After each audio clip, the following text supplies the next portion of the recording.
Mirzapur season 4 की शुरुआत। कल्पनात्मक विस्तार। भूमिका। मिर्जापुर एक ऐसा शहर है जो खून, सत्ता और बदले की कहानी से भरा हुआ है। सीजन 3 के अंत में बहुत कुछ बदल चुका है। अब सत्ता के शिखर पर है गुड्डू पंडित और कालेन भैया को मृत समझा जा रहा है, लेकिन कहानी इतनी सीधी कभी नहीं होती। अब सीजन 4 वहीं से शुरू होता है जहां सीजन 3 खत्म हुआ था। सत्ता की कुर्सी पर बैठा एक ऐसा इंसान जिसकी आंखों में सिर्फ खून है और दिल में सिर्फ डर बसा है। अध्याय 1, सत्ता का सिंहासन। गुड्डू पंडित अब मिर्जापुर की गद्दी पर बैठ चुका है, लेकिन उसके चेहरे की मुस्कान में वो सुकून नहीं है जो जीत के बाद होना चाहिए। दरअसल उसे पता है कि यह कुर्सी सिर्फ बैठने की नहीं है, ये कुर्सी इंसान को खा जाती है। गुड्डू अब राजा बन चुका है, लेकिन चारों तरफ दुश्मनों का जाल फैला है।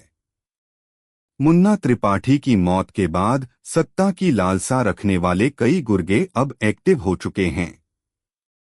गुड्डू के साथ है गोलू, जो न केवल उसका साथी है बल्कि उसका रणनीतिकार भी। दोनों अब मिर्जापुर को अपनी शर्तों पर चलाना चाहते हैं, लेकिन मिर्जापुर कभी किसी एक की नहीं रही। अध्याय 2, कालेन भैया का पुनर्जन्म। सीजन 3 के अंत में सबको यही लगा था कि कालेन भैया मर चुके हैं, लेकिन सीजन 4 की पहली ही कड़ी में एक सीन आता है जिसमें एक बुजुर्ग डॉक्टर एक घायल व्यक्ति का इलाज करता दिखता है। धीरे धीरे कैमरा उस व्यक्ति के चेहरे की तरफ जाता है और वहां हमें दिखता है कालेन भैया। शरीर कमजोर है, लेकिन आंखों में वही पुरानी चिंगारी। अब कालेन भैया के पास खोने को कुछ नहीं है, न बेटा न साम्राज्य। बस बचा है तो सिर्फ एक लक्ष्य, बदला और वापसी। अध्याय 3, राजनीति का जाल। सिर्फ गुंडागर्दी से मिर्जापुर पर राज नहीं होता, यहाँ राजनीति का खेल भी चलता है। जेपी यादव अब राज्य के सीएम बनने की तैयारी में है और वो चाहता है कि मिर्जापुर में शांति बनी रहे ताकि उसका चेहरा साफ रहे।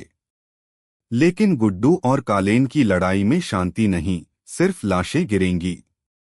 जेपी यादव अब मिर्जापुर की सत्ता को कंट्रोल करने के लिए नई चाल चलता है। वह एक नया चेहरा लाता है, अमर सिंह, जो पहले दिल्ली में पॉलिटिक्स। मुन्ना का सबसे बड़ा सपना है मिर्जापुर की गद्दी।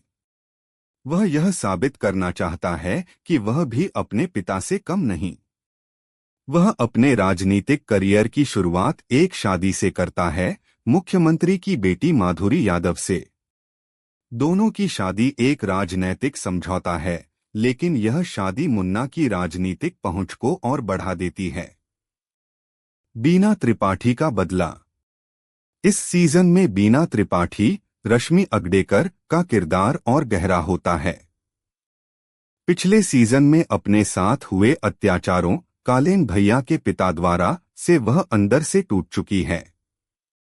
वह चुप नहीं बैठती। वह धीरे धीरे अपने लिए ताकत जुटाती है और त्रिपाठी परिवार के अंदर ही अंदर एक अलग साजिश रचती है। बीना की चालें चुपचाप चलती हैं, लेकिन असर बहुत गहरा छोड़ती हैं। वह अंततः बदला भी लेती है और खुद को सत्ता की रेस में लाने लगती है। गुड्डू का विस्तार। बाहुबली बनाम गुड्डू पंडित। गुड्डू अब सिर्फ बदले की भावना से नहीं बल्कि सत्ता की भूख से भी भर चुका है। वह अब मिर्जापुर का राजा बनना चाहता है। इसके लिए वह शरद शुक्ला, रतिशंकर शुक्ला का बेटा, के साथ गठजोड़ करता है। शरद का भी लक्ष्य है त्रिपाठी परिवार को खत्म करना और पिता की मौत का बदला लेना। गुड्डू और शरद का गठबंधन त्रिपाठी परिवार के लिए सबसे बड़ा खतरा बन जाता है। गुड्डू अब खुले आम मुन्ना और कालेन भैया के खिलाफ मोर्चा खोल देता है। राजनीति और अपराध का गठजोड़। राजनीति और अपराध का रिश्ता इस सीजन में और गहराता है। मुन्ना की शादी मुख्यमंत्री की बेटी से और कालेन भैया का मुख्यमंत्री के साथ सांठगांठ मिर्जापुर की सत्ता को और भी जटिल बना देती है। मुख्यमंत्री माधुरी अब मुन्ना की पत्नी बनकर त्रिपाठी परिवार को राजनीतिक सुरक्षा देती है, लेकिन धीरे धीरे वह खुद भी सत्ता की भूख से भर जाती है। चरित्रों की परतें और बदलते समीकरण। गोलू गुप्ता, श्वेता त्रिपाठी स्वीटी की बहन गोलू इस सीजन में एक नई शक्ल में उभरती है। पहले पढ़ाकू लड़की अब एक क्रूर योद्धा बन चुकी है। बबलू और स्वीटी की मौत ने उसे पूरी तरह बदल दिया है। वह गुड्डू की सबसे बड़ी सहयोगी बनती है और हथियार चलाने में माहिर हो जाती है। डिम्पी पंडित, गुड्डू और बबलू की बहन, जो इस बार बहुत सतर्क रहती है और अपने भाई के रास्ते पर नहीं चलना चाहती। गुड्डू को ये बात पता चलती है और वो गोलू से कहता है, हमें अब सिर्फ बंदूक नहीं चलानी है, राजनीति भी करनी है। अध्याय 4, लल्लन और मौर्य का मोर्चा। इस सीजन की शुरुआत में ही एक और ट्विस्ट आता है। लल्लन, पूर्व माफिया गुर्गा, और इंस्पेक्टर मौर्य मिल चुके हैं। मौर्य के मन में गुड्डू के खिलाफ एक पुराना गुस्सा है और लल्लन को मुन्ना की मौत का बदला लेना है। ये दोनों अब एक नया गैंग बनाते हैं, शुद्धि सेना, जो कहती है कि वो मिर्जापुर को अपराध मुक्त करेगी, लेकिन असल में उनका मकसद है गुड्डू को मिटाना। अध्याय 5, पंडित वंश का भविष्य। गुड्डू की मां सरस्वती देवी अब चाहती हैं कि उनका बेटा अपराध की दुनिया से निकलकर एक अच्छा जीवन जिए, लेकिन उसे बदल पाना आसान नहीं। इस सीजन में गुड्डू अपने पुराने जीवन और वर्तमान की सत्ता के बीच उलझता दिखाई देता है।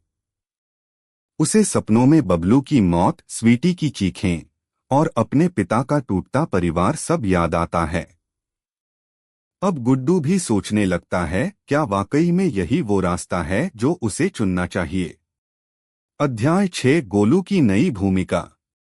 गोलू अब सिर्फ बौद्धिक रणनीति तक सीमित नहीं है। अब वो एक आक्रामक नेता बन चुकी है। इस सीजन की शुरुआत में हम देखते हैं कि वह खुद एक बड़ा गैंग ऑपरेशन प्लान करती है, जिसमें कई छोटे माफिया सरगनाओं को खत्म किया जाता है।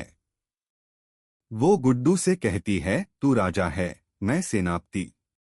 अगर दुश्मन को मिटाना है तो खून बहाना ही पड़ेगा। लेकिन उसके अंदर अब एक मुन्ना जैसी सनक दिखने लगी है। क्या गोलू अपनी सीमाएं पार कर रही है? यही सवाल इस सीजन की शुरुआत में बार बार उठता है। अध्याय 7, सत्ता का सच। गुड्डू और गोलू अब मिर्जापुर को एक नया चेहरा देने की कोशिश में हैं, स्कूल, अस्पताल, रोजगार। लेकिन इसके लिए उन्हें रिश्वतखोर अधिकारियों, दलाल नेताओं और बाकी छोटे माफियाओं से भिड़ना पड़ता है।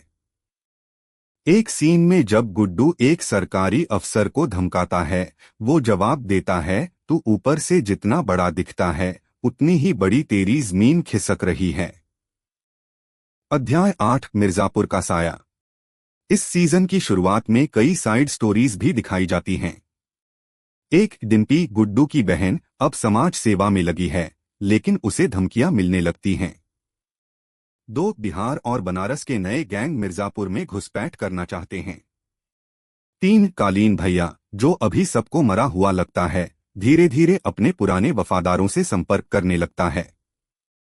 अध्याय 9, टकराव की भूमिका। सीजन के पहले कुछ एपिसोड्स में ही साफ हो जाता है कि अंत में टकराव होना तय है, गुड्डू बनाम कालीन भैया। लेकिन इस बार सिर्फ गोलियां नहीं चलेंगी, चालें भी चलेंगी। गोलू कहती है, पिछली बार हमने गोलियों से जीता था, इस बार दिमाग से जीतना होगा। कालीन भैया भी अब पहले से ज्यादा खतरनाक हैं, अब उनके पास खोने को कुछ नहीं है। अंतिम अध्याय, शुरुआत की आग। सीजन 4 की शुरुआत एक शब्दहीन सीन से होती है, जहां कालीन भैया का चेहरा, उसके चेहरे पर पुराने घाव और उसकी आंखों में बदले की आग दिखाई जाती है। फिर धीरे धीरे उसकी आवाज आती है, इस बार मेरा राज नहीं होगा, मेरी क्रांति होगी। इस लाइन से स्पष्ट हो जाता है, अब मिर्जापुर में सिर्फ लड़ाई नहीं, एक युद्ध होने वाला है। निष्कर्ष, मिर्जापुर सीजन 4 की शुरुआत न केवल रोमांच से भरपूर है, बल्कि इसमें हर किरदार का भावनात्मक संघर्ष, राजनीतिक चक्रव्यूह और सत्ता की अस्थिरता को खूबसूरती से दिखाया गया है। यह सीजन दर्शकों को यह सवाल करने पर मजबूर करता है, क्या कोई इंसान इस सत्ता की आग से सही सलामत बाहर आ सकता है।